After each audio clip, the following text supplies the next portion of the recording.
দুয়ারে সরকার ক্যাম্প অনুষ্ঠিত হচ্ছে পরতা দুনিয়া গ্রাম পঞ্চায়েতের মধ্যে, কেমন মানুষের সারা পাচ্ছেন? আপনার একটা অভিযোগ ছিল যে ভিডিও অফিসের স্টাফরা ঠিক সময় আসেনি, কি বললেন?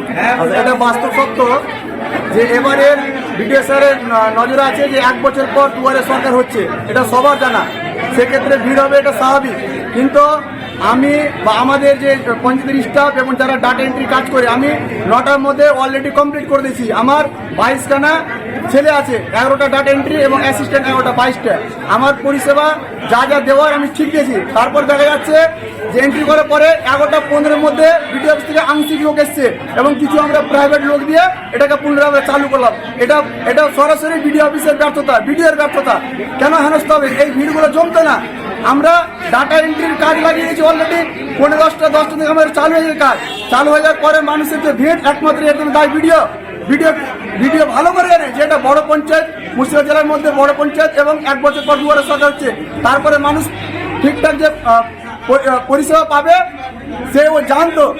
জানার পরে উনি কি করলেন, বারবার ফোন করছি তো 11টা পরে লোক পাঠাচ্ছে, কয়েকটা লোক এসে কাজ চলছে। এই জন্য পঞ্চায়েতে আমাদের দুয়ারে সরকারের ভিড়টা বেশি হচ্ছে বেনেগ্রামে। এর জন্য কোনো সম্মুখীন সমস্যা সমাধান হতে হয়েছে? আর সমস্যার সমাধান আমরা দেখতে পাচ্ছেন, অনেক গ্যাদারিং হয়ে গেছে। আমরা লক্ষ্মীর ভান্ডারের লাইনটা বেশি ভিড় আছে, ওখানে আমরা 5-6 জনকে লাগিয়েছি, কাজ চলছে। আশা করছি 1-2 ঘন্টার মধ্যে ভিড়টা কমে যাবে, স্বাভাবিক হয়ে যাবে। কোন প্রকল্পের জন্য সব থেকে বেশি মানুষের সারা পাচ্ছে? লক্ষ্মীর ভান্ডার। শুধু লক্ষ্মীর ভান্ডার? লক্ষ্মীর ভান্ডারের ভিড়টা বেশি হচ্ছে। আর অন্যান্য প্রকল্পগুলোর কেমন সারা পাচ্ছে? আছে।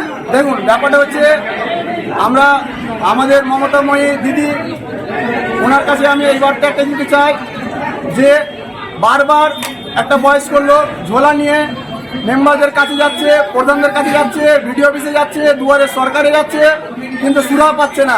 4 বছর 5 বছর থেকে একটা ফর্ম জমা করার পরে ওই বয়স্ক ভাতা টাকা ঢুকছে না, বারবার ফর্ম ফিল আপ করে জমা করছে। এর জন্য আমি সরকারের কাছে অনুরোধ করব, আপনি এই বিষয়টা দেখুন। আপনি লক্ষ্মী ভান্ডার টাকা দিচ্ছেন, ভালো কথা, আরও দেন, কিন্তু এই বয়স্ক ভাতাগুলো যে পাচ্ছে না দীর্ঘদিন থেকে, সেটা অবশ্যই দেখতে হবে। এটা দিদির কাছে আমার জোড়াত করে অনুরোধ যে বয়স্কদের বাঁচান। কেন এক টাইমে এমন হচ্ছে যে ওই বয়স্ক লোকগুলো 1000 টাকার জন্য নিজের সন্তানরাও দেখে না, ওই 1000 টাকা পেলে তারা পুনরায় চিকিৎসা করে পুনর্গণ বেঁচে থাকবে।